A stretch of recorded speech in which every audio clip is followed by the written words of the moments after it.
Back in his younger years, Mike Tyson was a true beast in the ring.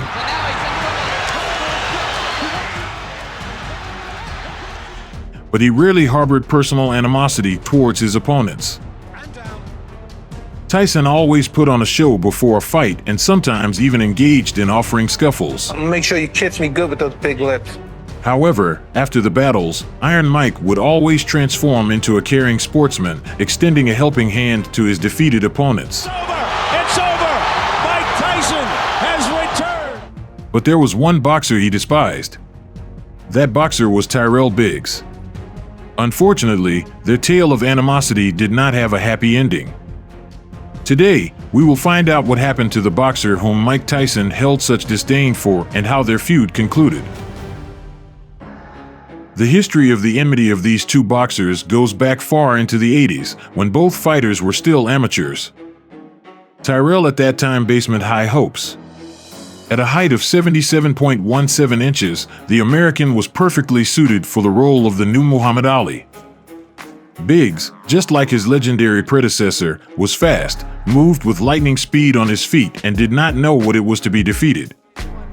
Mike Tyson at the same time took his first steps in the amateurs. Here we go. Bombs away, Jimmy. Let's watch this carefully. Because Tyson in the blue is a bomber. He's trained by no other than Cus Amato. And there it's all over. Despite the fact that in terms of dimensions, Mike was not super gifted, due to his phenomenal strength, he managed to overcome opponents taller than him. The legendary Cus D'Amato managed to turn Mike's flaws into virtues. With me, the guy comes to me with a spark. I fan the spark until it becomes a flame. I feed the flame until it becomes a fire. Then I feed the fire until it becomes a roaring blaze.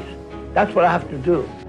And Tyson's short stature became his advantage. I think it's to my advantage because most fighters are used to fighting opponents 6'3", 6'2", the average heavyweight. And I feel that I use it to my advantage because I move my head, I'm very quick, and I'm low to the ground, and it's very difficult to hit me. But still, few believed in the success of the guy, so when the American national team faced a choice of who would represent the United States at the 1984 Olympics, the team chose Biggs without hesitation, destroying all Iron Mike's dreams of an Olympic podium. From that moment, young Tyson's personal dislike for Biggs began, but the final nail of hatred was scored by Tyrell himself. According to Mike Tyson's book Undisputed Truth, Tyrell Biggs dissed Tyson in 1984. When Tyson came to wish the American boxing Olympic team good luck, a lady came and wished the boxers a good trip. Tyrell Biggs then proceeded to laugh and said, "I don't know about him, but he certainly ain't getting on that plane," referring to Mike Tyson not being selected among the American boxing Olympic team. Mike took Biggs' words too closely and resentment deeply sank into the heart of the Brooklyn, so he set himself the goal in the future to avenge that insult against him.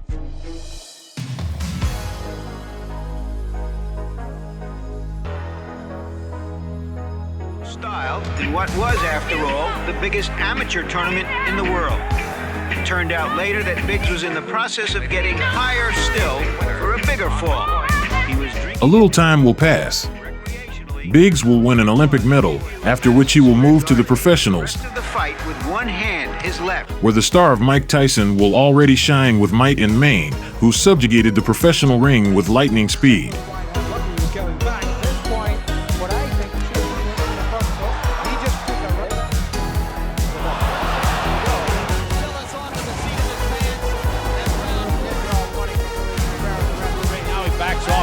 Sharp right uppercut to the body by Tyson again. The world is shocked by the unbridled fury with which the future champion destroyed opponents one by one.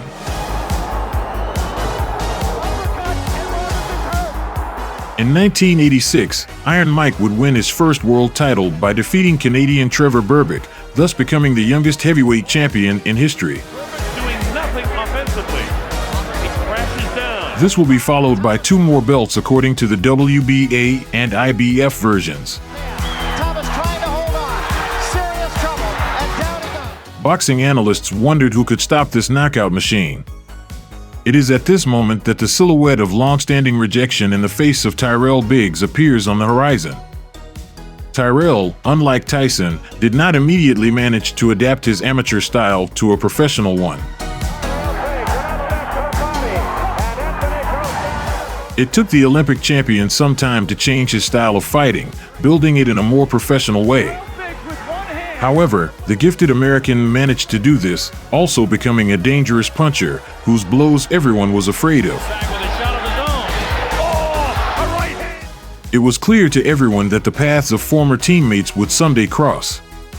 And in November 1987 it happened. Prior to their fight, Biggs bashed Tyson in the press, boldly stating among other things he has never fought anyone like me. I don't know this Tyson the way you guys talk about him. I know Tyson from way back when. Biggs would also promise to use his mobility and superior overall boxing ability against the stronger Tyson, stating he's strong, but his strength will not hurt me. Every fighter I fight is stronger than me, but as the fight goes on, as I use my mobility and boxing ability, strength is no longer a factor. What will he do then? Mike Tyson, in turn, did not throw sharp words, but from his look one could understand that Biggs was going to be punished. Both fighters were in fantastic shape and insanely composed. The fans couldn't wait for the fight to start. Right on Tyrell Biggs. 3 questions that Mike Tyson. At the beginning of the fight, Biggs looked preferable, who easily moved on his feet and successfully delivered his jabs. Tyrell Biggs, good lateral move. Whereas Mike Tyson couldn't do any damage. Win the fight, Red. Goes side to side to let Tyson stand. He has found a pattern in Tyrell. Punch actually is thrown. Well, whatever he does, the fact that whether or not Biggs can keep this up tight from Biggs. Mike Tyson, he can't get into that. That was a good shot by Tyson. Get off the boat. I admit it was 5 years ago, but he really bothered. There is the hook again because his hands are down. Just a moment as it has come loose. Because of Tyson's hand speed, and Tyson throws his punches. Some strong shots from Tyson. And see an exchange toe to toe, like I said earlier. You can't do that. And the way that Biggs is moving right to the left hook.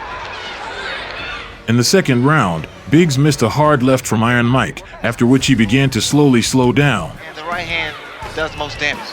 There was a big got nailed with the left hook. He has shown. Biggs has been on his. That was the left hook, Barry. That was the left hook I was talking about. Sure. Georgie Bennett will say, keep those hands high. Right, left. But the hands down of Biggs, the left hook has been scoring. As Michael. By round 3, Biggs had all but abandoned his game plan and was overwhelmed by Tyson's power, with Tyson eventually landing a strong right hand that opened a cut around Biggs' left eye. As it happens, that's the punch that apparently sliced Bay open. Same eye, the same cut.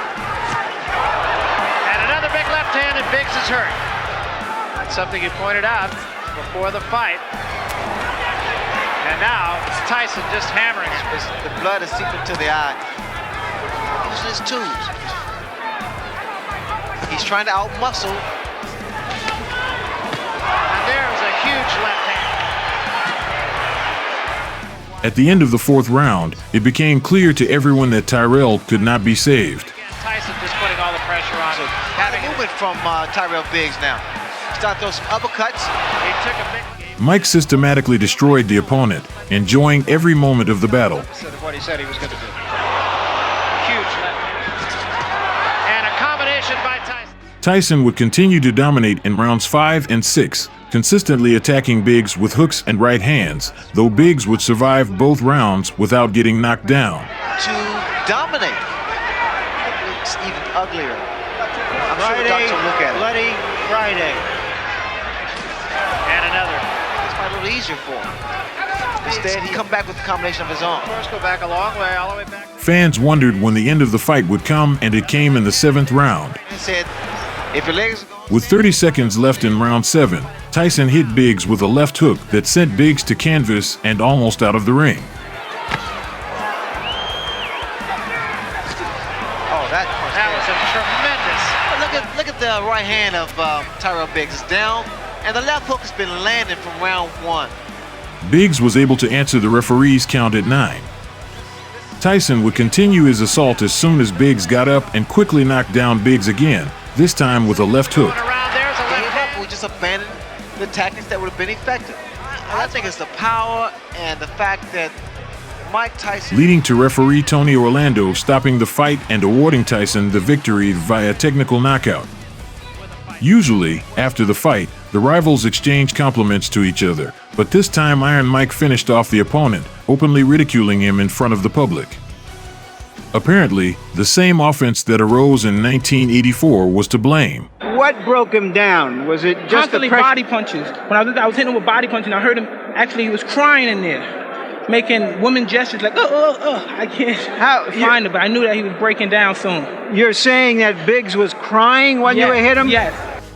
The defeat from Mike Tyson was disastrous for Biggs. After all, after that, his career rapidly declined. After losing every major fight, Biggs ended his career in 1998.